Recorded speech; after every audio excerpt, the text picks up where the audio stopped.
Bollywood ഗായികയായിട്ടുള്ള alga യാഗ്നിക്കിന്റെ കേൾവിശക്തി നഷ്ടപ്പെട്ടു എന്നുള്ളൊരു കാര്യം നിങ്ങളെല്ലാം അറിഞ്ഞു കാണും. സെൻസറി ന്യൂറൽ ഡെഫനസ് എന്നാണ് ഈ അസുഖത്തിന്റെ പേര്. അപ്പോൾ ഇതിൻ്റെ ഒരു പ്രധാന കാരണം എന്ന് പറയുന്നത് അമിതമായ വോയിസിൽ കണ്ടിന്യൂസ് ആയിട്ട് പാട്ടോ സിനിമയോ കാണുന്നതാണ്. നമ്മളെല്ലാവരും എന്താണ് ചെയ്യുന്നത്? ഹൈ വോളിയത്തിലാണ് ഇയർബഡ്സും അതുപോലെ ഹെഡ്ഫോൺസും വെക്കുന്നത്.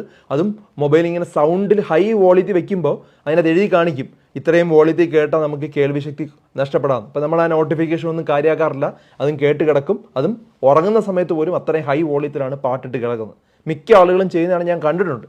ഒരു കാരണവശാലും അങ്ങനെ ചെയ്യരുത്. ഞാൻ ഈ ഇടയ്ക്ക് ഒരു വീഡിയോ ചെയ്തതാണ്, ഒരു വർഷം മുമ്പ് ഞാൻ ചെയ്തതാണ് 60-60 റൂൾ. അതായത് 60% വോളിയത്തിൽ കൂടുതൽ മൊബൈൽ ഫോണിൽ കേൾക്കാനായിട്ട് പാടില്ല.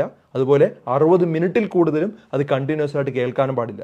അങ്ങനെ ചെയ്താൽ നമുക്ക് കേൾവിക്ക് ഒരു കുഴപ്പം ഉണ്ടാവില്ല.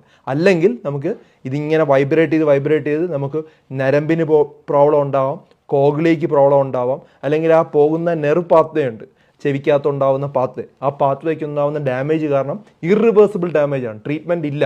അതായത് പൂർണ്ണമായിട്ടും കേൾവിശക്തി നഷ്ടപ്പെടാം.